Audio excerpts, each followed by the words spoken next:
Hello and welcome to the Homeland Security Training Institute podcast, a series where we talk about Homeland Security issues, law enforcement, investigations, things that affect us as citizens here in the United States, and things that are going on around the world. And we always have some great guests on our show, and I'm really thrilled today to have Internal Revenue Service Special Agent from the Criminal Investigations Chicago Field Office, Kerry Hannigan, will be joining me today, and I'm very excited. I've talked to Kerry before.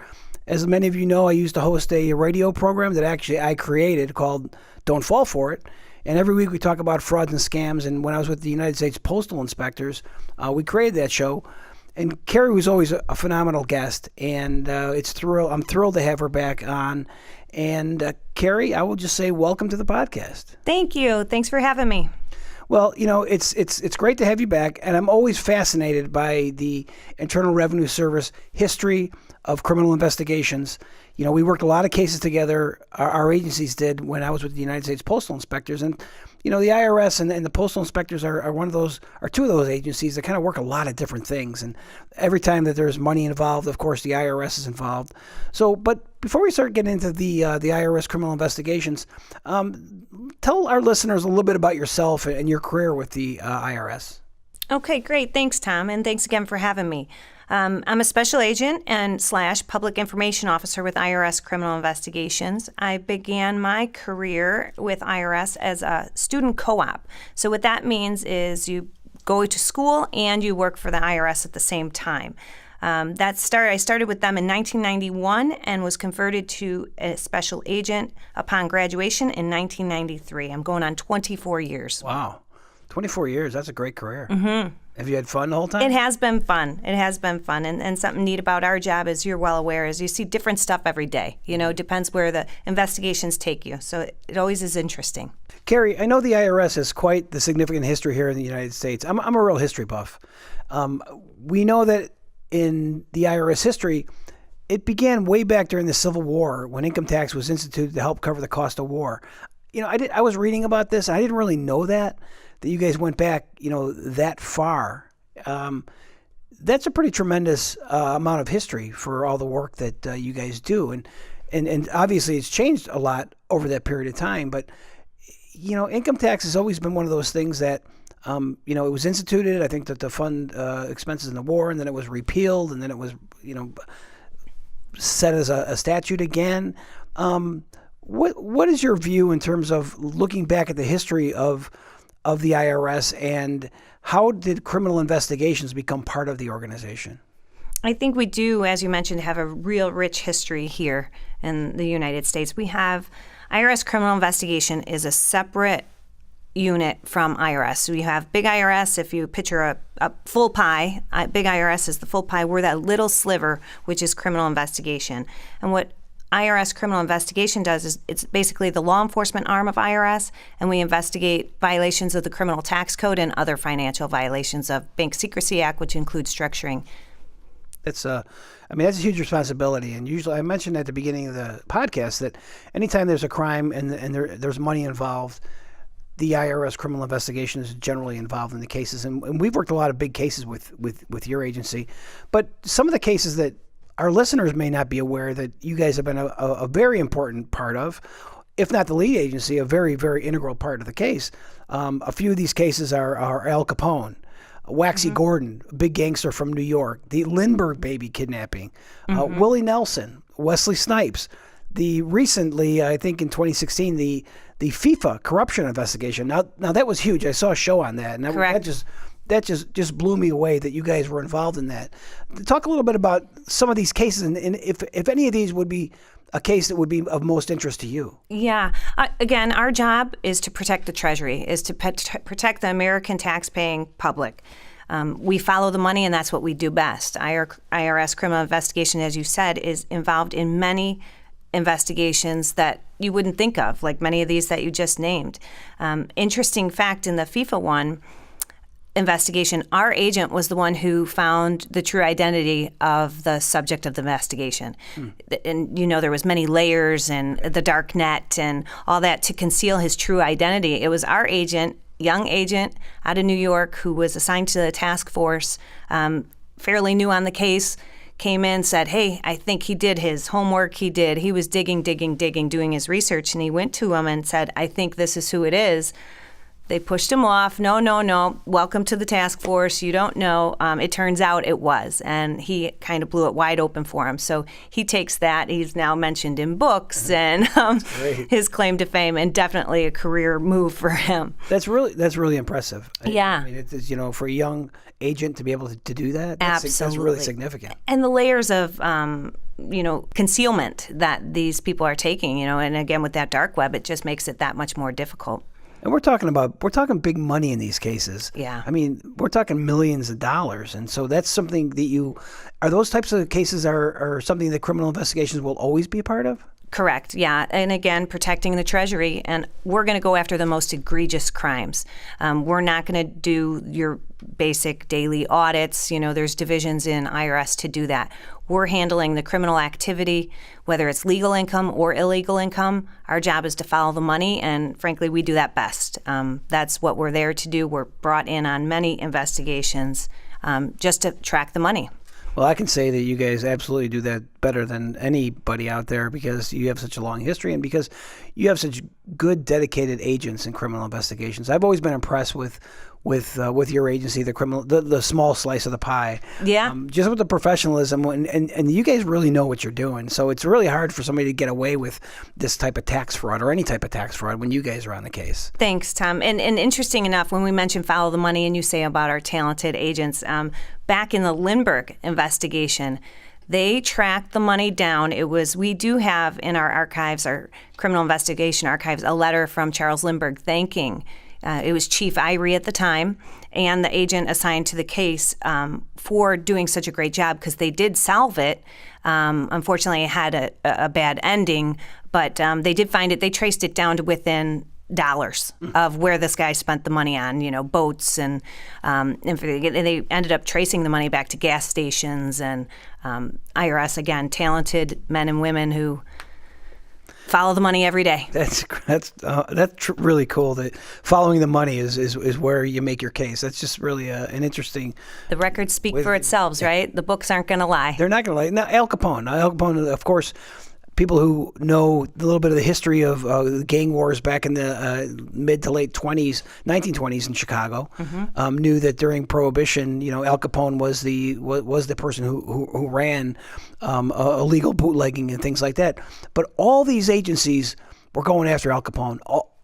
Really, probably all of them going after Al Capone or were on his payroll, I'm sure, at the time.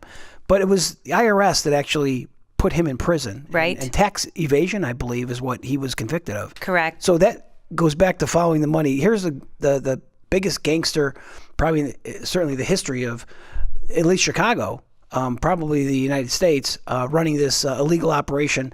And again, following the money ends up putting Al Capone away. That's impressive. Yes, I agree. And again, just part of our rich history and something our talented agents are doing on a daily basis. Well, let's talk about things that are more current. We've talked a little bit about this on the Don't Fall For It show about somebody receiving a call from the IRS. Somebody identify themselves as someone from the IRS saying that you owe money, you need to pay this money, or you're going to be put in jail. Or I'm not sure even what they tell them, but they obviously try to scare these people into giving up money. Correct. Talk a little bit about that, because I know you have before, Kerry, but I think it's important to get it out there again. I think it is too. And again, we're partnering with our TIGDA, which is the Treasury Inspector Generals for Tax Audits section of IRS. We are partnering with them and getting the word out. So we appreciate this time too to warn, your listeners about this fraud. This is a new twist on an old fraud. It's the same old thing that they seem to try, and they keep reinventing the wheel. Basically, somebody will call you. It'll be a scam call. They'll say, oh, you're with IRS. You have, a tax liability that if you don't pay us now, you're going to be deported. Or if you don't pay us now, we're going to come arrest you right now. Or other threats. You name it, they're throwing it out there. Of course, that is not the way we do business. IRS does not do business as if you have a tax liability, and you're aware of the tax liability, you're going to be made aware via letter. You're going to be made aware from previous contacts with our collections department. There's due process that is followed, and we do not do business that way. So your listeners should take warning. And don't just, when in doubt, check it out. Go on irs.gov. There's a link to our Treasury Inspector General's office that is investigating this, and they have even a list of known numbers where it's coming from. With that said, too, they are making a dent out there. Just recently we've seen in the media where they've made raids on these call centers, one call center in India. Recently, local people have been arrested and are being sentenced. So we are seeing this come full circle, and everybody's out there, putting a stop to it, trying their best. Yeah, and a lot of these, would you say that most of all these calls are from international locations? I mean, it seems to me that's where the most of the people that making these calls are from. It does seem, and the numbers I read, again, just reported in the media, have been like India call centers that they raided, and there was another one offshore someplace.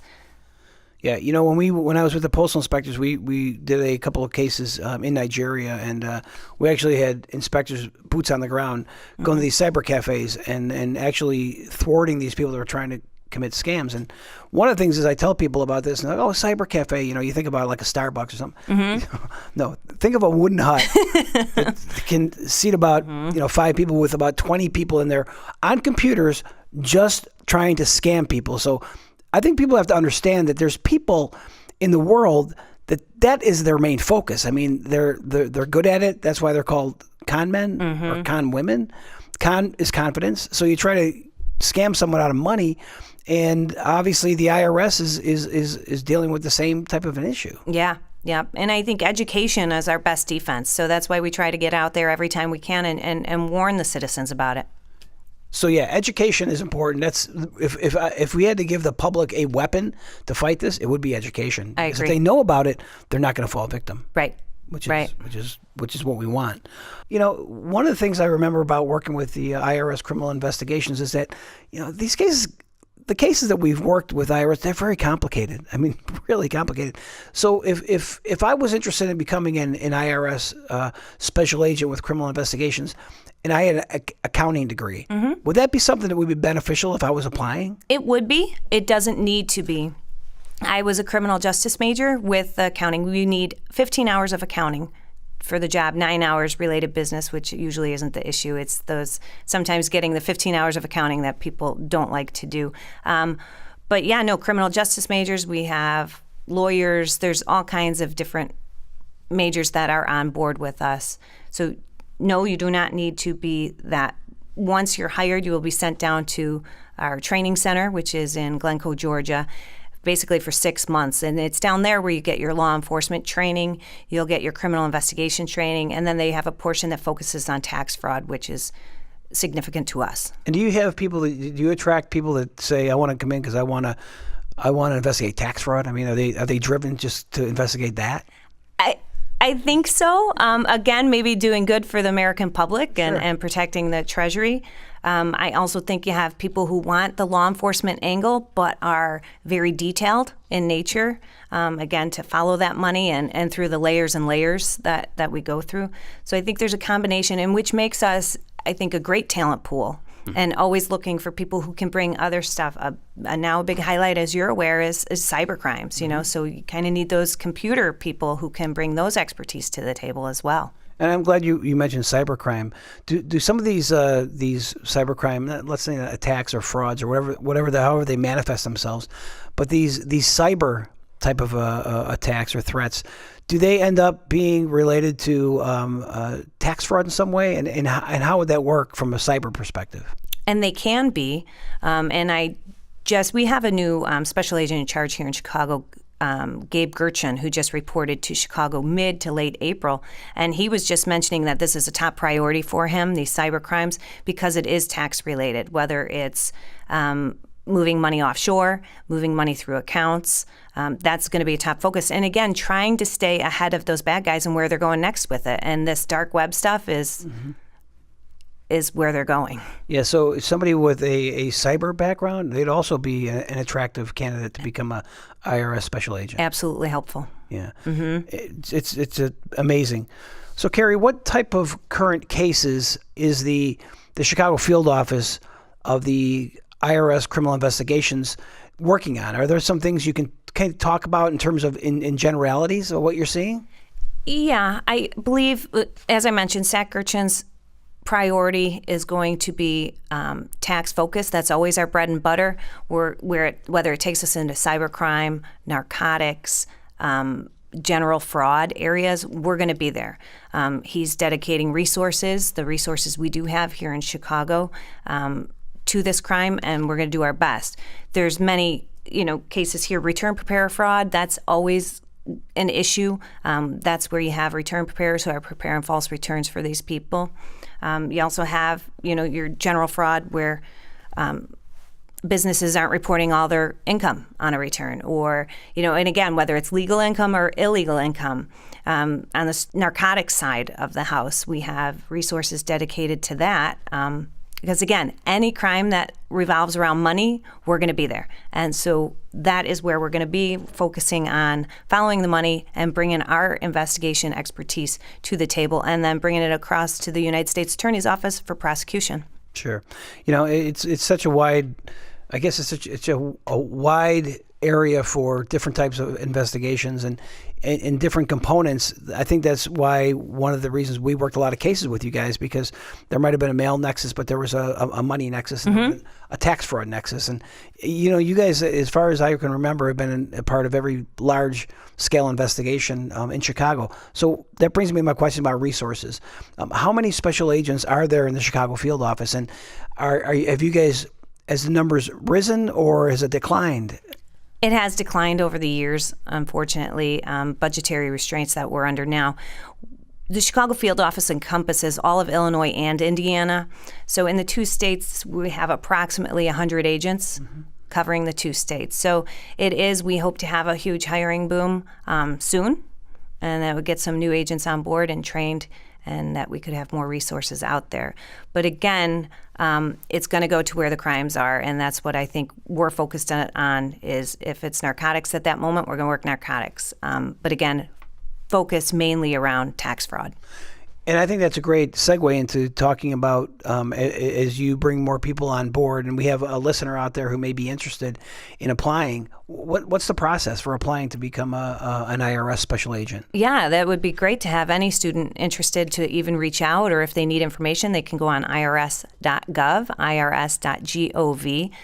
I highly recommend they go on USA Jobs and register there. And if they're in there and jobs open up, they will be notified. They can set alerts where they're notified where the job is open, whether it's on the civil side, criminal side, and then they get notification of when the opening comes, and then the process proceeds from there. As we kind of come to an end here, I just wanted to give you an opportunity. Is there anything that the public, or you'd like the public to know about the IRS, just the big IRS, if you will, or the criminal investigation area of IRS?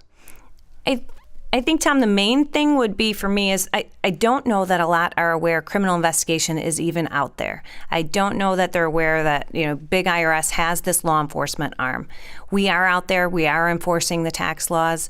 At return preparer time, those people should think twice. At tax preparation time, they should think twice before cheating on their tax returns or not reporting all. Again, we all have to pay our fair share, right? Some might not like it, but you have to pay your fair share.